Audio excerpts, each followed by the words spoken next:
ये फोटोज आज से कुछ साल पहले ली गई थी, जिसमें आप देख सकते हो कि कैसे टार्जन कार का बुरा हाल हो रखा है। एक ऐसी कार जो इंडिया में टॉप फेमस है, उसका आखिर ऐसा हाल क्यों हुआ? क्यों इस कंपनी को इस कार को बेचने के लिए 80% तक का डिस्काउंट देना पड़ा, लेकिन कोई भी इस कार को खरीदने के लिए तैयार नहीं था। आखिरकार कंपनी के पास कोई चॉइस नहीं बची और कार को कम्प्लीटली अबेंडन कर दिया गया। और टार्जन मूवी के रिलीज होने के बाद ये कार मुंबई की सड़कों में ऐसे ही बड़ी जंग खा रही थी। टार्जन कार की कहानी बहुत ही यूनिक है, जिसमें कुछ ऐसे रीजंस हैं कि टार्जन कार कम्प्लीटली फेल हो गई। टार्जन दिलीप छाबरिया के द्वारा बनाई गई इंडिया के लिए फर्स्ट सुपर कार का फेल अटेम्प्ट था, जिसमें दिलीप छाबरिया ने टार्जन कार को लॉन्च करने के लिए एक मूवी का हेल्प लिया। लेकिन इतना सब कुछ करने के बाद भी टार्जन कार फेल हो गई। लेकिन ऐसा सब कैसे हुआ? प्रोडक्ट कार फेल होने के पीछे बहुत रीजंस हो सकते हैं, जैसे कि क्वालिटी इशू, बैड डिजाइन और बैड प्राइस। और टार्जन के केस में ये सब कुछ पहले से ही था। बहुत लोगों को ये गलतफहमी है कि टार्जन जो है वो एक ओरिजिनल कार है, बट एक्चुअली में ये कार को 2002 में ही बनाई गई डीसी इनफील्ड की बड़ी सक्सेसर कार थी, जिसको टोयोटा टायर 2 से बनाया गया था। हाल ही में डीसी अवंती स्कैम से पहले अगर डीसी कंपनी किसी चीज के लिए फेमस थी तो वो ये टार्जन कार थी। इंडिया के हर बच्चे की ड्रीम कार हुआ करती थी और आज भी है। टार्जन कार की फेलियर की रीजंस क्या है? तो टार्जन कार की फेलियर की रीजंस क्या है? तो सबसे पहला रीजन है the movie itself. Dilip Chhabria ने अपनी कंपनी डीसी मोटर्स और टार्जन को प्रमोट करने के लिए उसके लिए फुल मूवी बनाई थी, जिसमें ये कार कई प्रकार के मेन रोल निभा रही थी। इस मूवी को बनाने के लिए इसमें अजय देवगन को कास्ट किया गया, जिससे कि थोड़ी हाइप बनी रह सके। दिलीप छाबरिया की मूवी 2004 में रिलीज की गई। उसी साल बॉलीवुड के कई टॉप एक्टर जैसे शाहरुख खान की वीर ज़ारा, मैं हूं ना और धूम जैसी मूवी भी रिलीज हुई थी। उस टाइम पे इंडियन जो है वो कार से ज्यादा बाइक में इंटरेस्टेड है, इसलिए लोगों ने नेचुरली धूम देखना ही ज्यादा पसंद किया। और इतने सारे टॉप एक्टर्स की मूवी उसी साल आने की वजह से लोगों ने इस मूवी को कम्प्लीटली इग्नोर कर दिया। 2004 में जब स्मार्टफोन या इंटरनेट नहीं हुआ करते थे और ना ही सोशल मीडिया, जिसकी वजह से इंडिया की बहुत सी ऑडियंस के पास ये मूवी पहुंच भी नहीं पाई। अजय देवगन की कास्ट की वजह से कुछ लोगों ने इस मूवी को देख भी लिया। टार्जन मूवी को बनाने के लिए क्रिश्चियन फिल्म की पूरी स्क्रिप्ट को कॉपी कर लिया गया था, जिसमें फैमिली ड्रामा और हॉलीवुड का तड़का लगा दिया था। लेकिन वह मूवी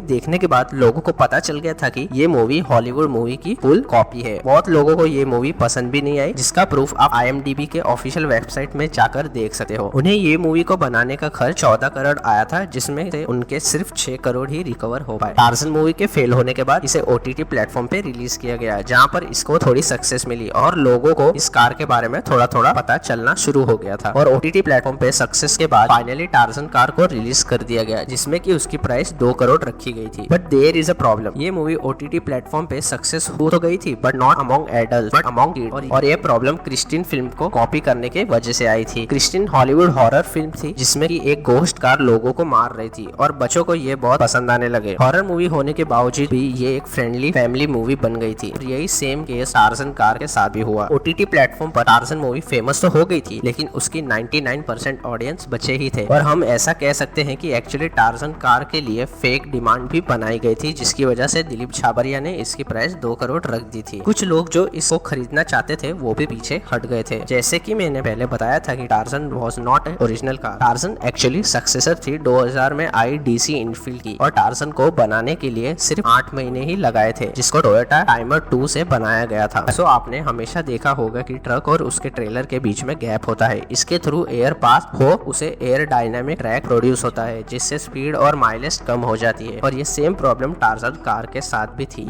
इस कार की अगर डिजाइन को देखें तो इसमें भी ट्रक की तरह बीच में गैप था, तो ये gap obviously aerodynamic dress produce करेगी, जिससे कि ये कार की ओवरऑल स्पीड और माइलेज भी घटा देगी। इसी वजह से टार्जन कार की परफॉर्मेंस टोयोटा हमर 2 से भी कम हो जाती है। 2004 में कोई भी सुपर कार से कंपेयर करे तो obviously Tarzan make no sense to buy. इसी रीजन की वजह से टार्जन को ऑब्वियसली किसी ने नहीं खरीदा और कंपनी को इसको बेचने के लिए 80% तक डिस्काउंट देना पड़ा। डीसी मोटर ने टार्जन कार को 55 लाख में ऑफर किया। देखिए, इतना बड़ा डिस्काउंट देने के बावजूद भी कंपनी एक ही यूनिट सोल्ड कर पाई, और इन 17 सालों के बीच में इस कार के 6 ओनर बदले और उसके लास्ट ओनर ने उसको मुंबई की गलियों में सड़ने के लिए ऐसे ही छोड़ दिया। इन्हीं सब रीजंस की वजह से टार्जन कार का डाउनफॉल उसके लॉन्च से ही हो गया था। आपको ये टॉपिक के बारे में कैसा लगा या कुछ जानते हो तो मुझे कमेंट्स में जरूर बताएं। वीडियो को लाइक करें और चैनल को भी जरूर से सब्सक्राइब कर दें।